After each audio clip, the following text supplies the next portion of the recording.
Olá, sejam bem-vindos e bem-vindas a mais uma aula aqui no canal Biolodúvidas. E na aula de hoje você vai estudar um pouco aqui comigo lipídios, tá? Já tira aqui uma foto, aí um print do quadro, tem algumas informações que são bem interessantes para você. Essa aula aqui é ideal para quem vai tentar prova de Enem, vestibulares, concursos públicos e até para você que está no ensino superior, que de repente quer ter uma base de bioquímica, por exemplo, essa aula aqui pode te ajudar bastante, tá? Então, pois bem, quando a gente está falando de lipídio, a gente está falando de um grupo de composto orgânico com elevada apolaridade. Então, tu já sabe, se esse componente ele é apolar, ele não dissolve na água com tanta facilidade. Então a gente fala assim, que lipídios são insolúveis em água. E isso se dá por conta da sua natureza bioquímica.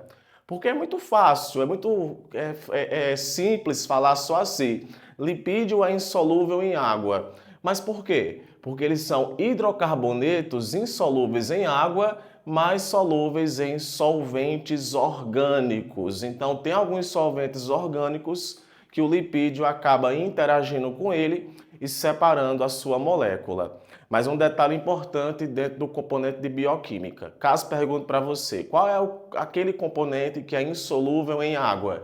Tu marca lá a opção lipídio.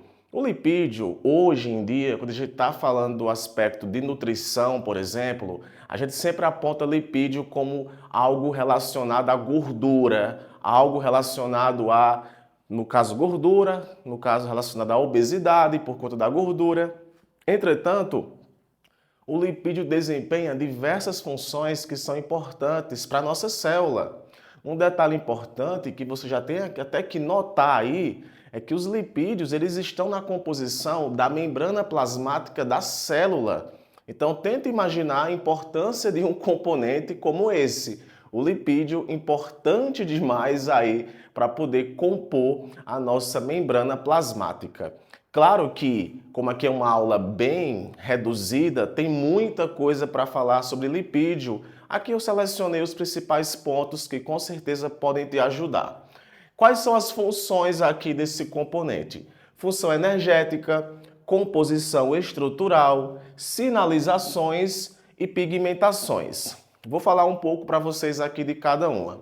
Quando a gente está falando de função energética, a gente quer dizer que na prática, tá? Tudo acontece ao mesmo tempo em nosso corpo, mas a principal fonte de energia do seu corpo é o carboidrato. O seu corpo pega esse carboidrato e acaba utilizando ele para a produção de ATP. Ao passo que o teu corpo também pode pegar a gordura e utilizar também como fonte de energia. Isso porque daqui a pouco a gente vai estar falando aqui sobre o ácido graxo. O ácido graxo possui muito hidrogênio.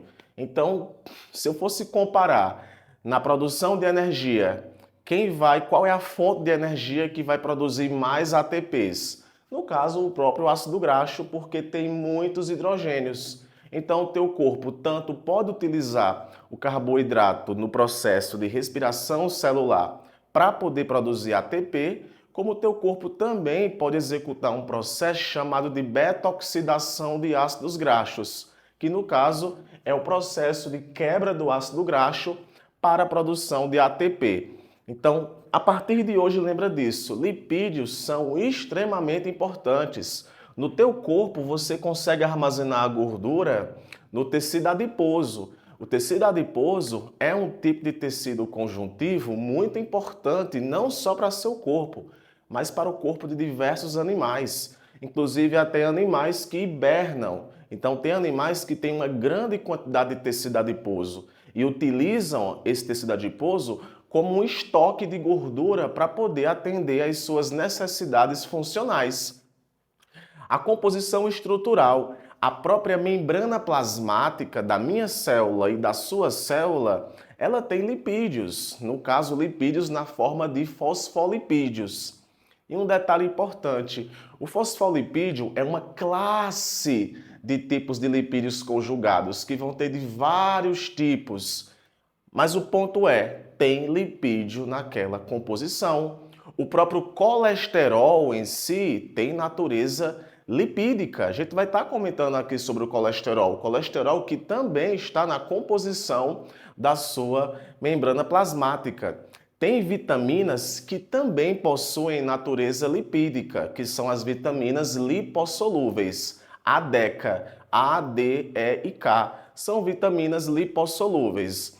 Então, Patrick, quer dizer então que lipídio é importante demais? Com certeza. Então, além de servir de fonte de energia, ele está na composição estrutural do corpo dos seres vivos. Além disso, a própria sinalização celular, já assim, gente, dentro do aspecto da biologia molecular, existem várias moléculas sinalizadoras na sua membrana plasmática.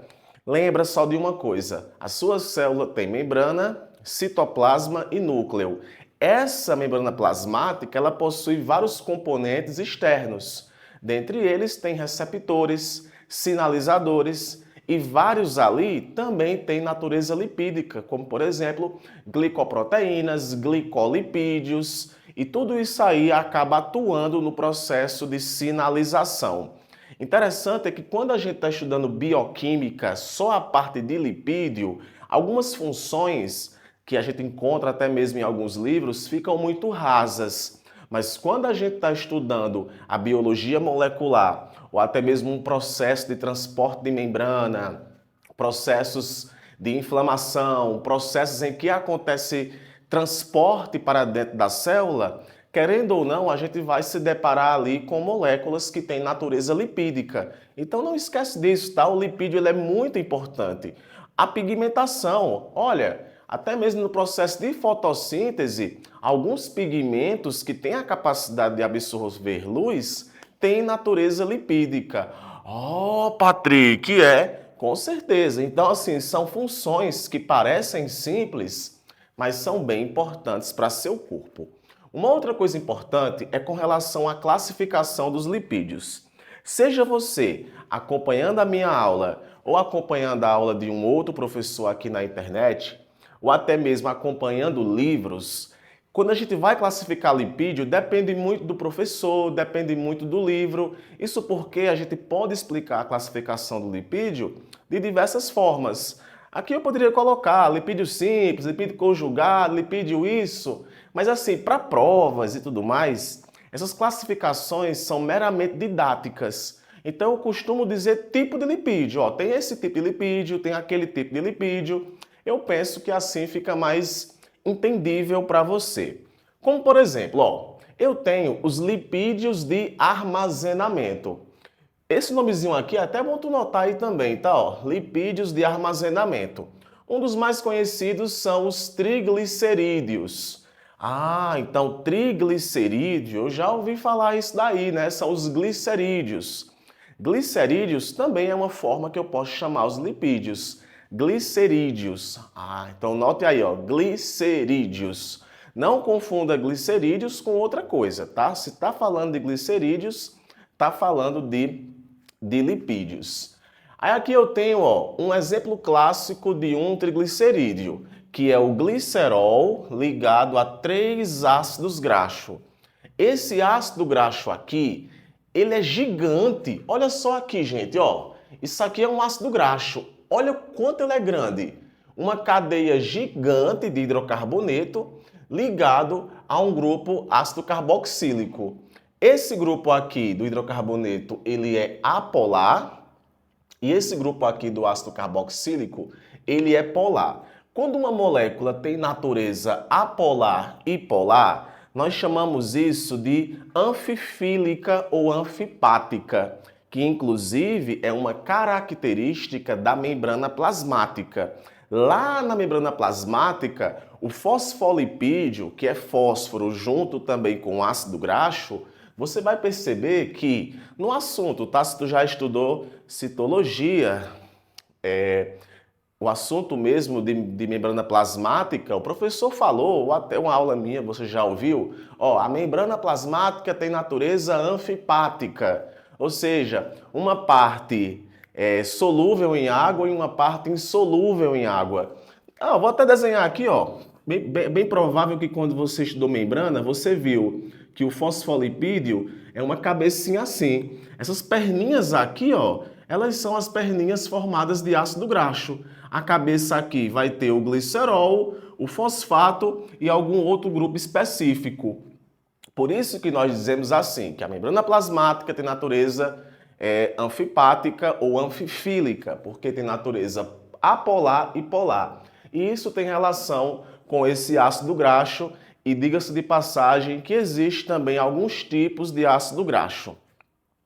Então, mais conhecidos são os triglicerídeos, aonde você encontra o óleo, a gordura, a cera. Então, ó, óleo, líquido em temperatura ambiente, gordura, sólido em temperatura ambiente. Eu vou te falar um detalhe metabólico mesmo, tá? Quebrando aqui o protocolo. O teu corpo, gente, separa, tá? O teu corpo, quando ele vai quebrar o lipídio, ele separa. Ele pode pegar muito bem o ácido graxo e esse ácido graxo ele ser utilizado no processo de produção de energia. E pode pegar esse glicerol aqui e esse glicerol aqui ele pode entrar, por exemplo, dentro de um processo de gliconeogênese, aonde vai ser utilizado para poder produzir glicose no seu corpo. No seu corpo nada se perde, tudo vai se transformar em alguma coisa. Como também o teu corpo ele pode sintetizar ácido graxo.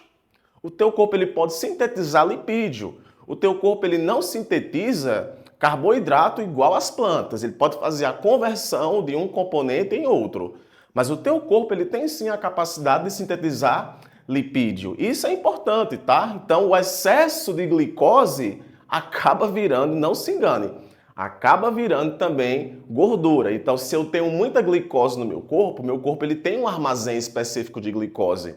Esse excesso de glicose é muito provável que você já ouviu, a glicose vira gordura. Não, é porque o seu corpo converte os derivados da glicose, converte isso em lipídio. E o lipídio, ele em excesso, ele pode sim fazer mal. A aterosclerose, que é a deposição de gordura nos seus vasos sanguíneos. Então geralmente, quando a gente está falando disso, a gente está falando de triglicerídeos, que é o glicerol unido a 3 ácidos graxos. Outros lipídios que são importantes são os lipídios de membrana. Tem o fosfolipídio, aí aqui tem tipos de fosfolipídio, e nós temos os glicolipídios, que também são lipídios de superfície de membrana. Eu não vou entrar dentro dessa parte, porque na verdade, esses componentes aqui, por fazerem parte da membrana, quando a gente está estudando o assunto de membrana, dependendo da aula, dependendo do nível. Por exemplo, para quem vai tentar uma prova do Enem, eu acho que isso aí não cai, tá? Mas, por exemplo, no ensino superior, o professor ele vai dizer os tipos que tem de fosfolipídio. Inclusive, aqui no canal tem uma aula específica de membrana para ensino superior. E glicolipídios são lipídios também de recepção que ficam na membrana. E aqui eu tenho o ácido graxo, que vai fazer parte aqui de qualquer tipo de grupo de lipídio. E esses ácidos graxos, eles podem ser classificados de várias formas.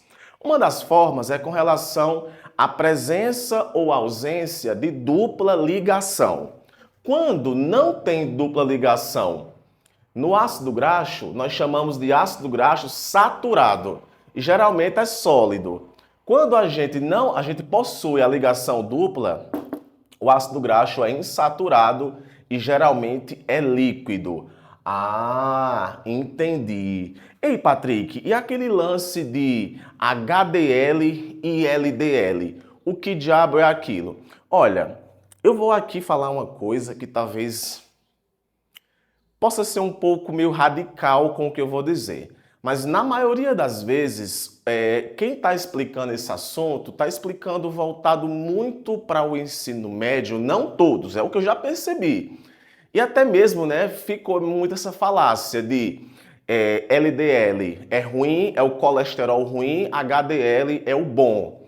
Como se o LDL e o HDL fossem moléculas de colesterol. Mas na verdade não. O LDL e o HDL são 2 moléculas importantes para seu corpo. Isso é interessante de você saber, são importantes e são moléculas transportadoras de colesterol.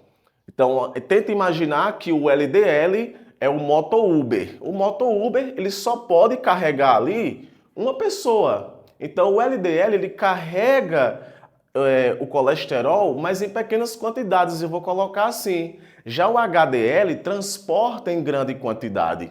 Então, se eu faço um exame que tem uma concentração elevada de LDL, por exemplo, então tende a dizer que isso é ruim, porque está transportando pouco colesterol. E esse colesterol, ele pode sim acabar formando aí placas de gordura e, porventura, uma aterosclerose. Então, se eu faço um exame que eu percebo que tem muito HDL e o HDL transporta muito colesterol, isso acaba sendo legal. Aí tem diversos outros tipos de transportadores de colesterol, como o VLDL, o PatrickDL, o que vocês puderem imaginar. Mas o ponto da aula de hoje é você também não enxergar lipídios como sendo um vilão. É aquele componente que é um vilão, que na verdade não é. Um detalhe importante, quando a gente está vendo bioquímica, eu bato sempre no martelo por menino, para você e para quem for. O aluno ele tende a ignorar e achar isso aqui muito simples. Ah, a aula está muito reduzida. Mas não, cara. É essa base que você tem que ter. Se você tem essa base de saber a função do lipídio, de entender o que é esse glicerol que eu falei, esse ácido graxo, que aqui é um ácido, aqui é um álcool, entender que está na composição da membrana, entender que é importante principalmente para a função estrutural, quando você vai estudar outros assuntos, que você vê lá o nome lipídio, fica muito mais fácil de você compreender o que aquele texto está falando, o que aquela questão está falando. Tá bom? Eu espero muito ter te ajudado. Qualquer dúvida me coloco à disposição. Um abraço e a gente se vê no próximo vídeo. Tchau, tchau!